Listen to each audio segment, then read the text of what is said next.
It's my pleasure to welcome you tonight to Hopewell Reformed Church. I would like to just explain why I wrote this paper. I belong to what is called the Wednesday Club, and for a membership in this club, you have to agree to write a paper once a year. For 25 years, I did this. After you're in it for 25 years, you don't have to do it anymore. All you do is go and... I think they feel they've heard enough of you, and all you do then is just go and eat and have a good time. So anyway, this was done for the Wednesday Club. The Wednesday Club is celebrating their 100th birthday this year, and this club has been in continuous operation all that time. It started in Fishkill Plains and Hopewell, and it is only 25 people because that's all that can meet in the homes. But it is a fun thing, and I enjoy it very much. Anyway, I wrote on Hopewell Junction in 1923. The year is 1923. As my story unfolds, I am a young girl who has spent the first 10 years of her life living happy. Now, I know you all have figured out how old I am, but I'd like you to know right now that you are wrong. I really am only 78.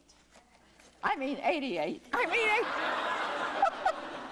mean 87. But you all think I'm 88. But my birthday is not until October, so don't push me. All right. I've been living happy and contented in the village of Hopewell Junction, so called because of the junction of two railroad lines, the Central New England and the New York, New Haven, and Hartford. It is a busy and important railroad town with a smattering of small businesses and farms. It is my world. I really know little of any other. To me, it is an exciting place with all of its many big black trains, the clatter of the wheels on the tracks, the steam, the whistles. I wasn't concerned with the soot from these engines, which caused despair for my mother as she surveyed the wash on the line. Nor did I have any fear of the occasional hobos who rode the rails when they stopped at the house and asked for work in exchange for a meal. The unpainted buildings of the town did not appear unattractive to me. Life was uncomplicated, and except for an occasional fistfights with school kids, which usually, among the girls anyway, resulted in agonizing hair pulling, kicks and punches. We swam at Larry's Creek in the summer, ice skated at Borden's Pond in the winter, and we sledded on any hill we could find, even in the roads, as there was little traffic. There was a very nice hill where the Grand Union is today. If we could extend our ride by going through someone's yard, we did that. Everyone knew everyone else. I was loved and happy. On this day, in the year 1923, I leave my house to stop down the walk, pausing at its end to await the arrival of my friends, Ruth, Lee, and Marie. As I scuff my shoes in the dirt road, my gaze goes across the street to the farmhouse of my grandmother, now the McCool Funeral Home, where I see my mother and my aunt and my grandmother sitting on the front porch enjoying the customary afternoon chat. My Uncle Larry, who runs the farm, is walking out to the old Dutch barn, probably to get the stanchions ready for the return of the cows from the creek and the pasture. As I glanced down the hill, I noticed that our neighbor, Mrs. Norman Cole, is out welcoming her guests, the Wednesday Club ladies, who have come down, donned in their hats and their gloves for their literary meeting and social life and refreshments. I also see my friends approaching and eagerly await the beginning of our favorite walk, which is planned for the day, the circle or square that comprises Hopewell Junction. As I join the girls, we continue up the road, passing on our right the home of Howard Stevens, proprietor of Stevens Store. Mr. Stevens was in later years to meet his death in a tragic way. It was the 4th of July, and he and Mrs. Stevens had gone fishing, where he apparently suffered a heart attack, fell out of the boat, and drowned in a few feet of water. Next to the Stevens house was an old orchard belonging to our farm, which contained a few old apple trees. Those trees produced very early yellow apples that were such a treat after the drought of the winter and summer with no apples. The trees were also good for climbing. Beyond the orchard was Coleman's Red Onion Hotel and Bar. Red because that was its color, onion, I know not why. The house burned in later years, the cause unknown, but many a fire was caused by embers flying from the engines. It was a marvel of the time that Mrs. Coleman's diamond ring was found in the ashes. As we approach the railroad track, we are stopped by Mr. Wenzel, who is the guardian of the tracks. He has come out of his little shed with a paddle with the word stop on one side showing, and the opposite side reads go, which he exhibits when the track is clear.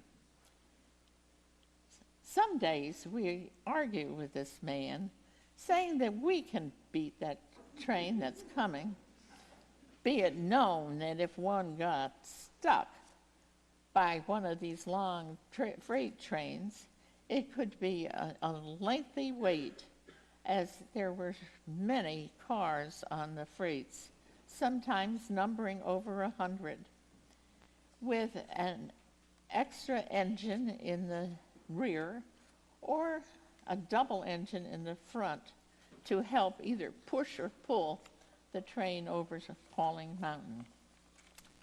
Today, as usual, we wave to the engineer in the engine and again to the flagman in the caboose. We also have to wait for a little hand car which was being pumped along the tracks by the workmen who prepared the switches and so forth. Safely across the rails, we note a railroad freight building, and next to it, Cupetz's lunchroom, which we rarely enter. The large building across the street we gave wide berth to, fearing we might meet up with someone who had been in the bar. It was a hotel, it was a hotel also, run by Mr. Foxy Turner and assisted by his maiden daughter, Annie.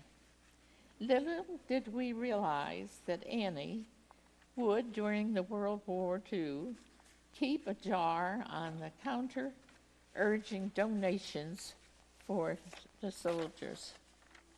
Not a boy from Hopewell who was in the service failed to receive a gift of cigarettes, candy, and sundries from her. We now turn to the right, glancing as we do so at the firehouse located on the corner. It has a large iron ring mounted outside, which is struck to announce a fire.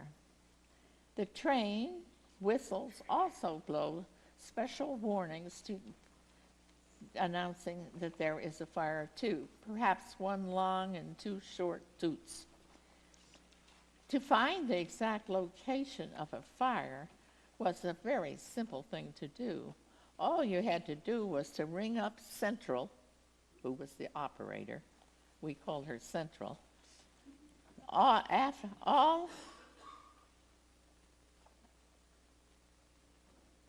of the buildings adjoining the railroad tracks were demolished when the overhead bridge was put in 1935. And just before that, that was completely flat there, so that it was very different with that hill. The only house on the right, and still perched up there today, was owned by the Whalens.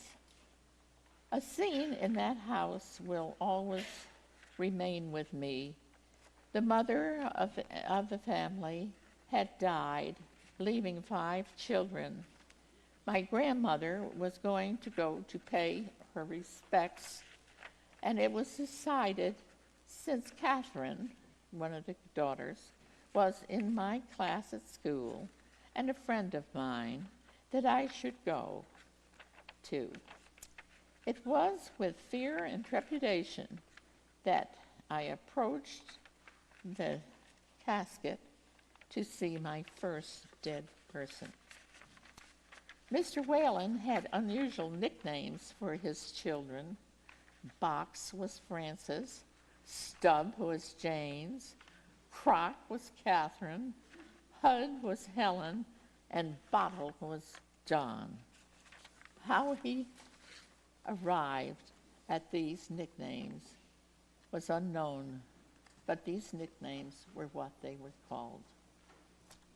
We cross more tracks, no watchman here, and come to the station where my Uncle Sam, Marie's father, is the station agent. The station is not busy or bustling today, as a passenger train has just not long ago left for Poughkeepsie. We snoop around a bit, checking the rows of tickets, the ladies' room, and avoid the spittoons.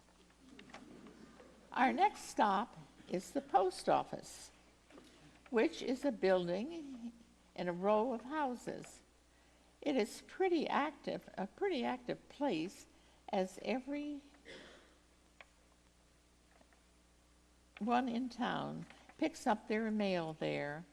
As we enter, we are faced with a whole wall of boxes.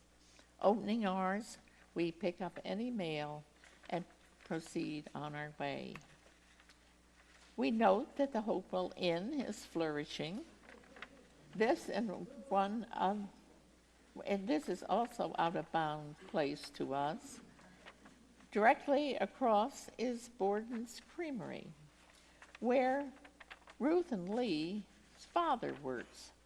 So we are welcome there.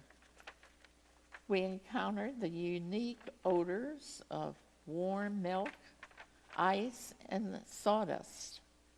We are happy to receive a sliver of ice to munch on as we proceed on our way. We stop across the street at the Stevens store to pick up a loaf of bread, which my mother has requested. Mr. Stevens is busy filling orders to be delivered. Orders he has solicited by a personal call on the telephone.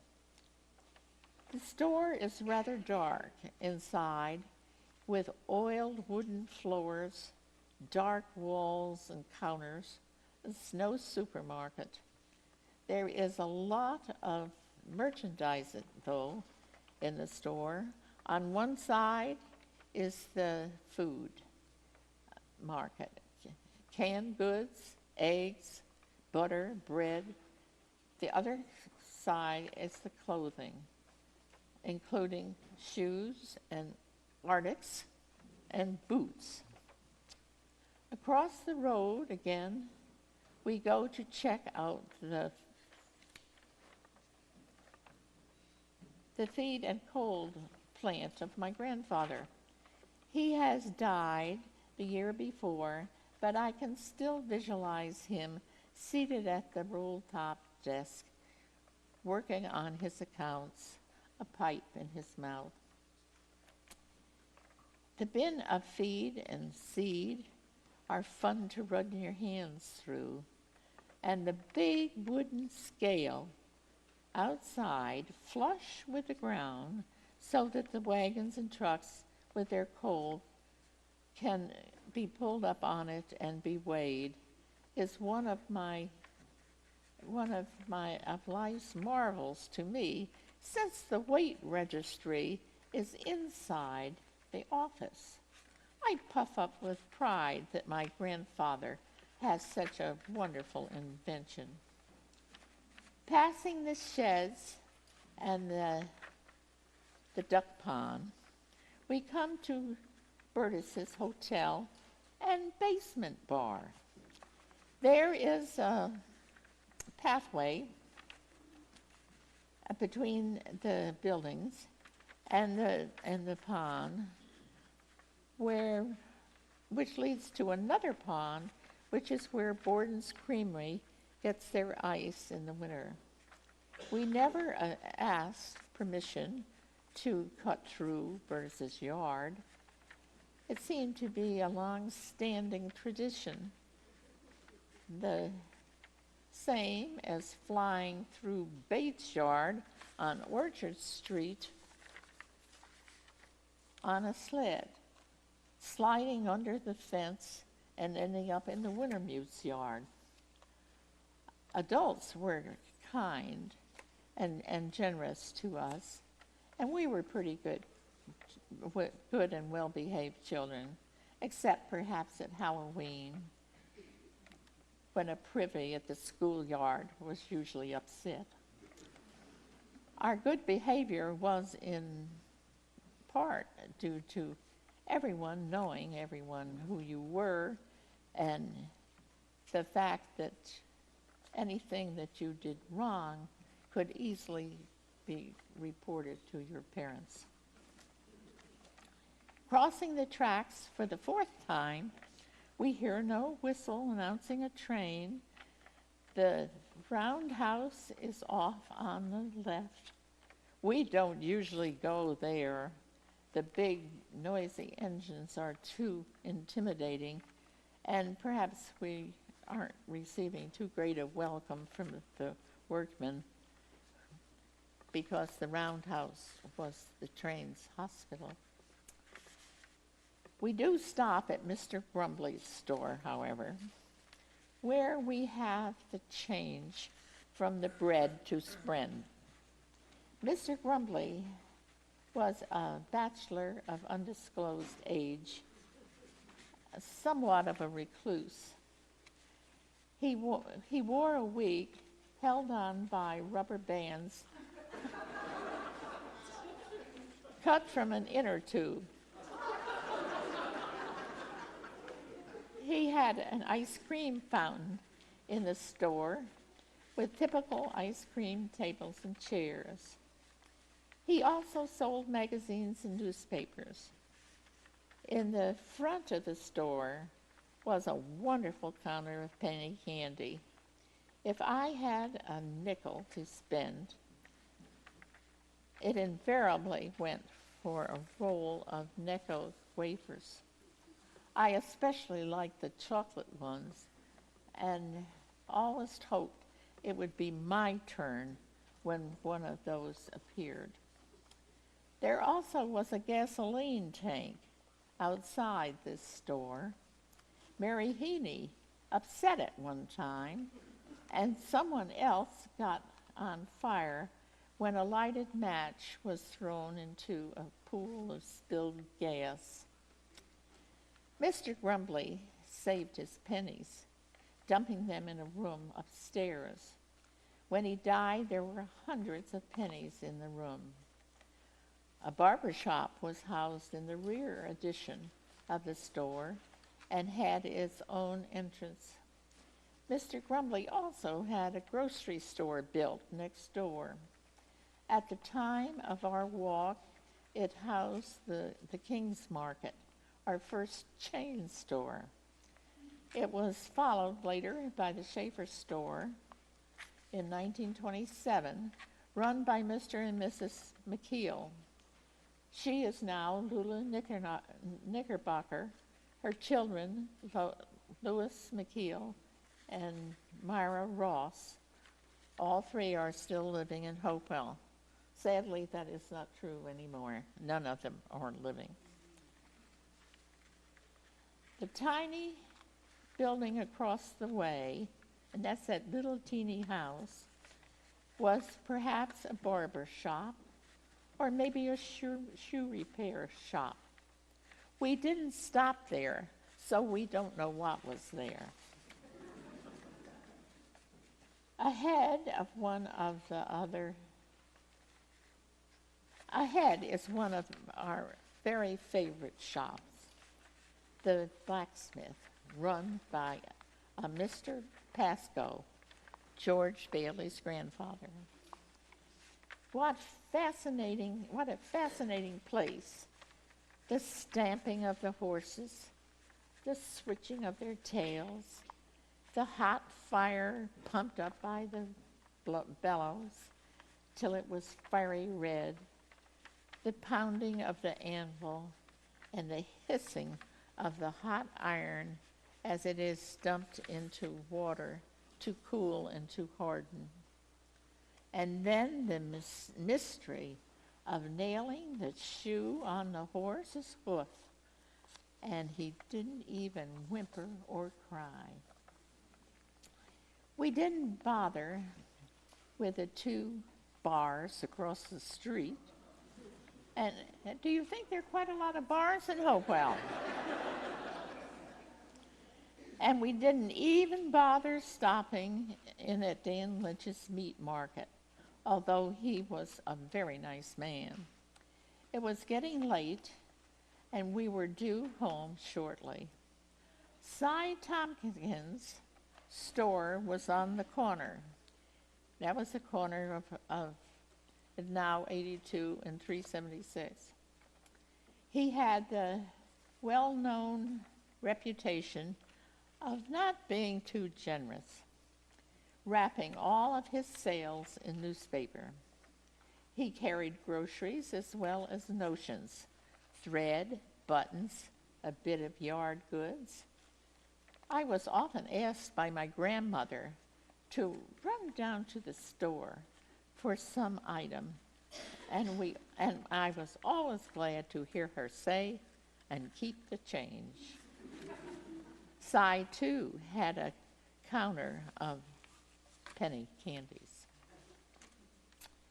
The Episcopal Church, now Frankie's, across the road, is not our church, so we ignore it.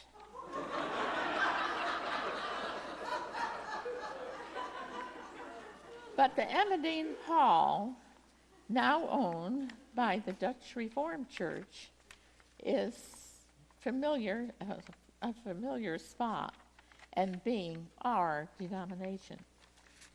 There is a supper planned for that night in the basement, which houses the dining room and the kitchen. Ladies are bustling around, setting the tables. The upstairs of the hall is used for various activities: Sunday night church services, silent movies with Mr. Mills playing the piano, basketball games, plus Christmas programs and so forth. When in addition, a long room and a stage and a kitchen was put on the church, Emmeline Hall was sold to the Catholic Church. We passed the parsonage, and this was the parsonage for the Dutch Church, which is right next to what is the antique shop now there. And that was where the Frys lived when they first came here. And Mrs. Fry just loved that house. They had just been married, and it was their first home, I think. And she, to this day, really speaks of that place with loving thoughts. And as we pass the parsonage, Mrs. Cole's Wednesday Club friends seem to be leaving. In fact, some are having to wait for Uncle Larry's cows to journey up from journey up the road from the pasture to the lane, and eventually the barn. It is often my chore to lend a hand at guiding the cows, or to stop the traffic. Of course, stopping the traffic was a big deal. There were probably one or two cars lined up. It's kind of different today. I would hate to do that. I leave the girls at Marie's house, which is across from Mrs. Cole's, and proceed on home. It is almost time for supper. I hope we will have fried potatoes. I sure love potatoes. So this was Hopewell Junction in 1923, and to me, it was just like Lake Wobegon, where, quote, all the men are smart, all the women good looking, and all the children are above average. And I ended this with a thank you to George Bailey, Myra and Bill Ross, Mary Heaney, Marie Lesher, for sharing their memories with me. And I, at this time, would like to thank Tracy Shankman for copying this paper for me in this lovely big print, which I seem to be having still trouble reading. But I do thank you, Tracy, very much. Tracy is a member of this church, and I didn't know her at all, and she just said, I'll make that bigger for you, and she did a nice job. I thank you. Now, George, but I forgot to say, if anybody had any questions about your pictures, to interrupt at any time. Sorry about that. But I also thought of, Taylor breathing down my neck here about getting this done in time. So there you are.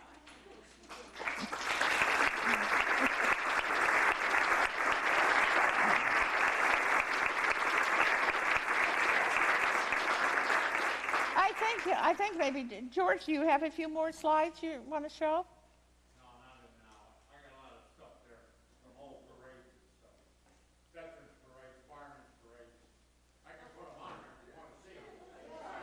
They probably would. I'm sure. How's the time, Taylor?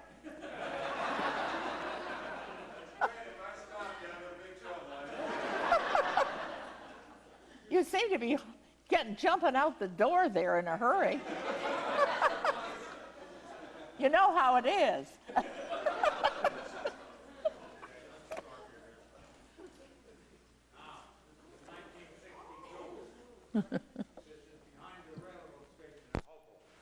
They had to jump the track there, a freight train. I went around over there and took 4 pictures of them.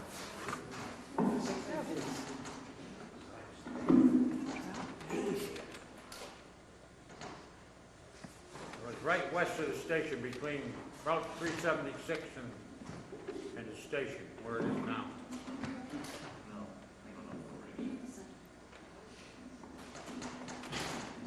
Now, this is 1949, the 100th anniversary of the town of East Fishkill.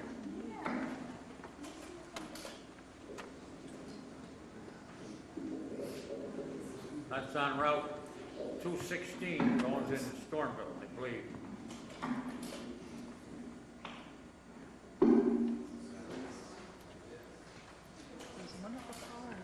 Oh my goodness. There's some of the Gold Star mothers from World War II.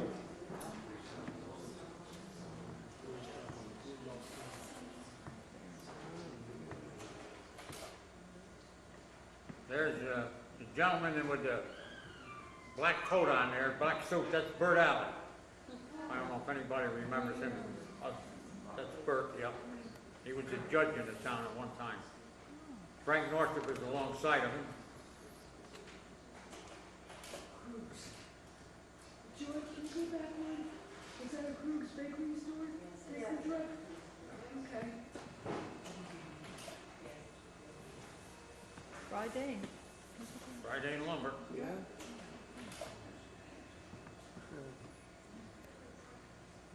Had a traffic jam going into Stormville. There's the old Model T. Harry Simpson is on there, and Ananias Tompkins. That's Jandel Miller's grandfather. Robert Tompkins' husband. Oh, gosh.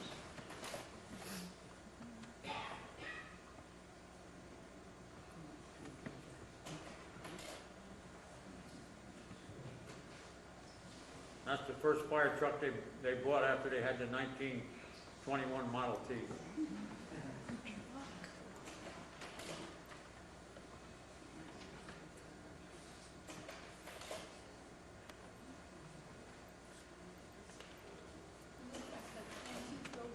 That's the Word of Killer Rod and Gun Club, Harry Marsh.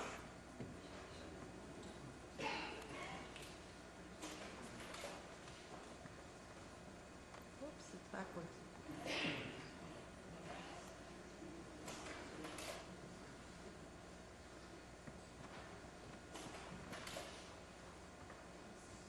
Hillside Lake Community Club.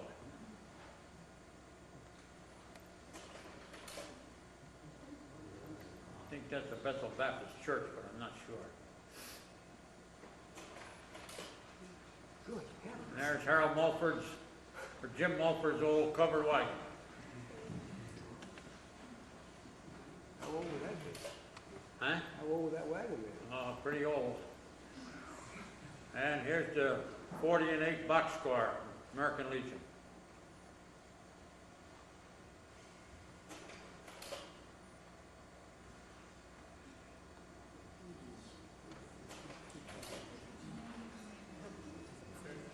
How cute they What could be? have a boat. Bethel Baptist Church. They've got an organ on there. Yeah.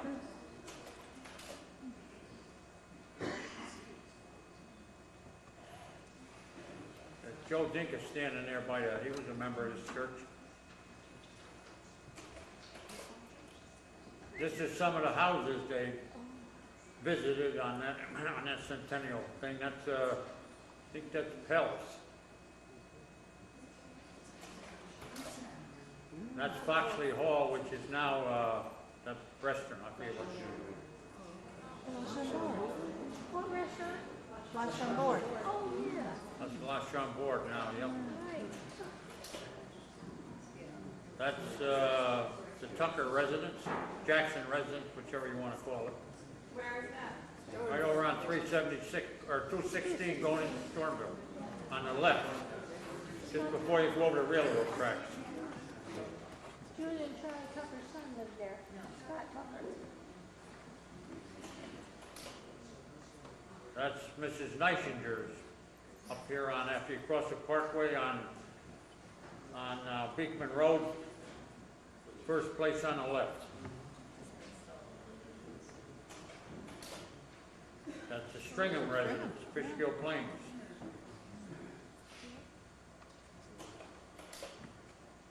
No, I don't know who that is, which I can't remember who that is. I think that's Bannon Moore's. I don't know, I'm not sure. That's a good picture. Oh, maybe it's the Stonehouse.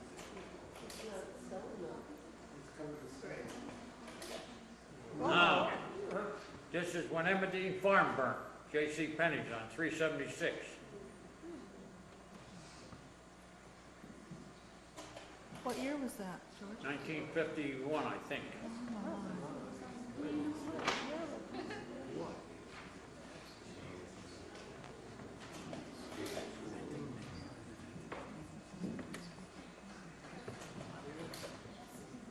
This is a dedication of the new town hall.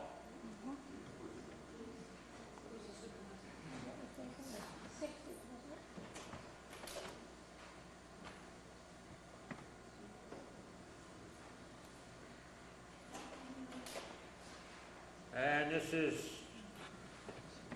some of the firemen's and veterans parades after World War II.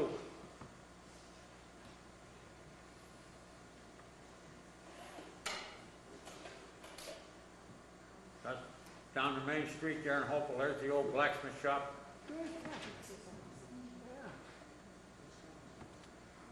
House after the blacksmith shop has been torn down. That's a parking lot in there.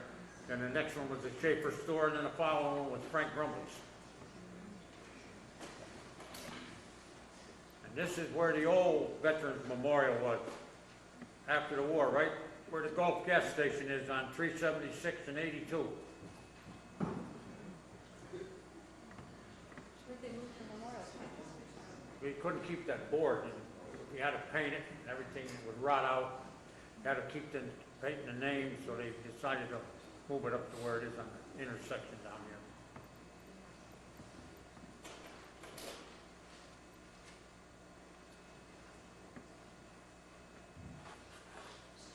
At least everybody didn't step anyway, it looks like.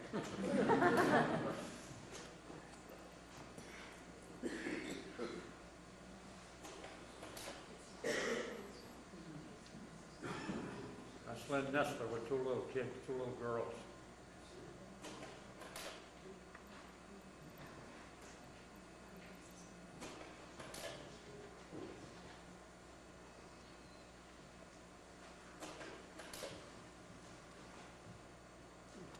Dana Maloney in the front there, Harold Mulford.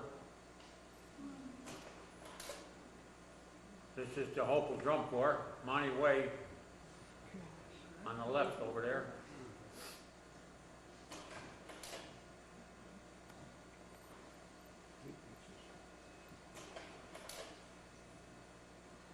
Used to have some big parades in town.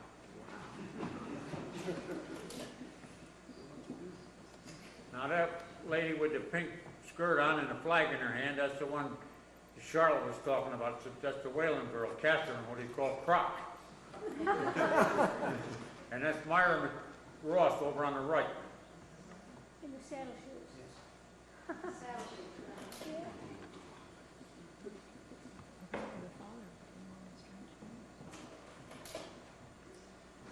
And there's Malcolm Ross and now, I think it's Bernie Cipher with the old Model T. That's when he moved had the parade, and he ended up at the memorial down here on the intersection.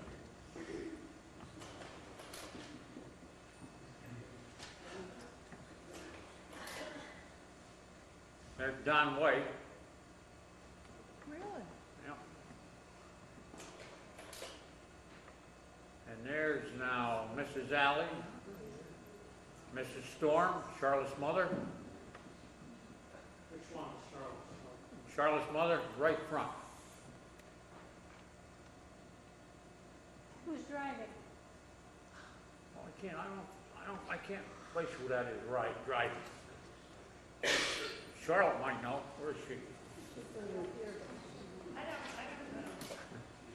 There's Virginia Neisinger, Lafayette Griffin, Oh, yes. I recognize her. Yeah? Bill Ripking in the back, Wanda Mulford's in the right front, fire commissioner.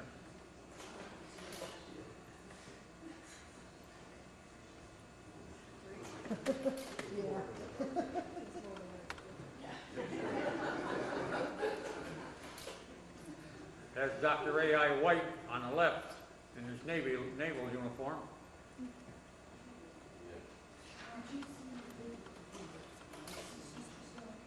Harold Mulford.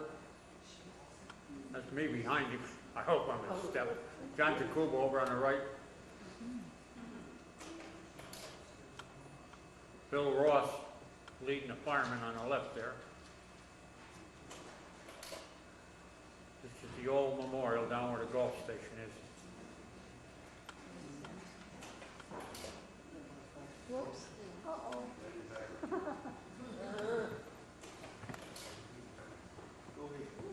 That's Betsy Cole, drum major.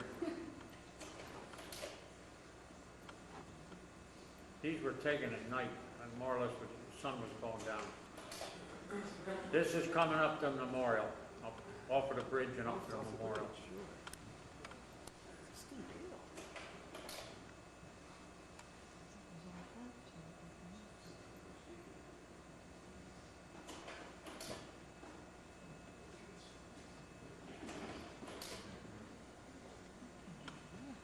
That's the Reverend Bernard standing up there Which with a one? light suit on. On the right? Yep, Light that's blue? Harold. Light blue? Blue or gray, whatever. Can you focus again? Is that Sally, the one with the white hat on the right-hand side? Sally Van White? That's the Reverend Bernard right there. No, this is Sally that made. The white hat, the white Is hat. that Sally My Van hat, White? I think that's Marcy Bacon, but I'm not sure. Mrs. Bacon, she lost her son in the war. That's my wife there putting a wreath on. That's many years ago.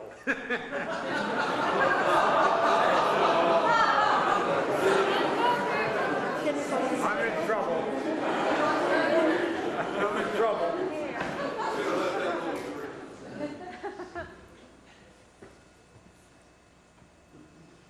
That's Lou McKeel there with a white hat on.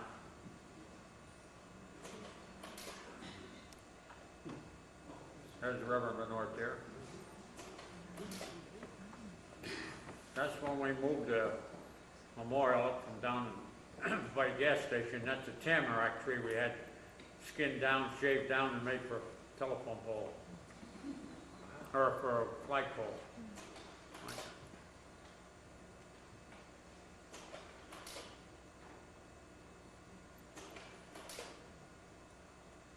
There's Lula Knickerbocker, There's Lulu, right in front of the microphone there. Harold Lenore.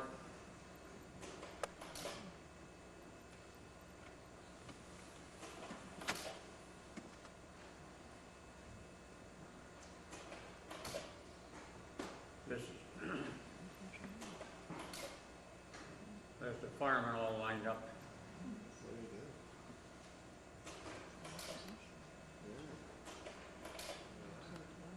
Now, this is at the old firehouse on Church Street.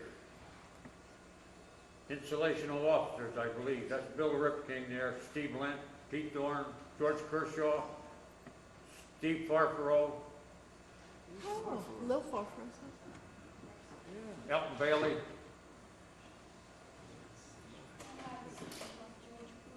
There's some more of them. Lou Dowdy, Kaplan, Culligan, Caruso, Bacon.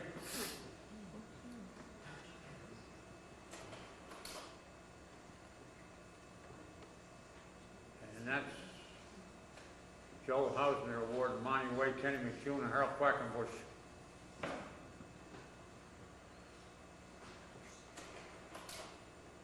And there were the three charter members left of the Hopewell Host Company. Charles Miller, Ananias Tompkins, and now Mulford, Jim Mulford.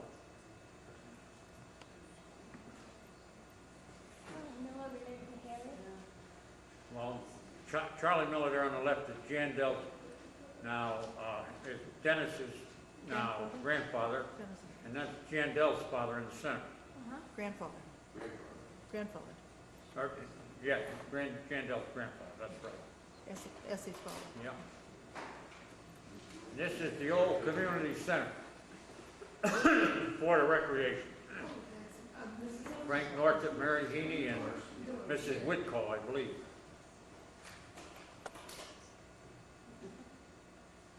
Coach Cousins from Wappender's on the right.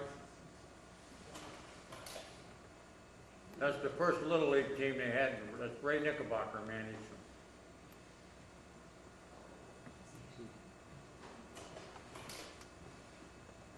That's Jim Culligan and Malcolm Ross. And that's where Joe Sprague used to live.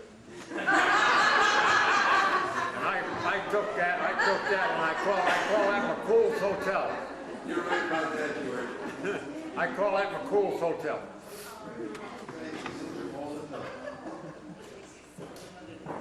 There's the old Model T.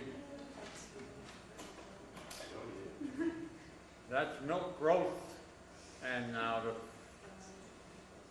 dedication of the Stormville Firehouse, I believe.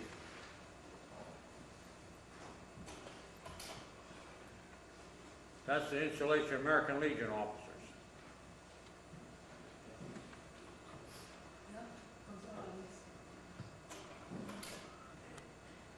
There's Lawrence Russell, Harold Bernort, and me.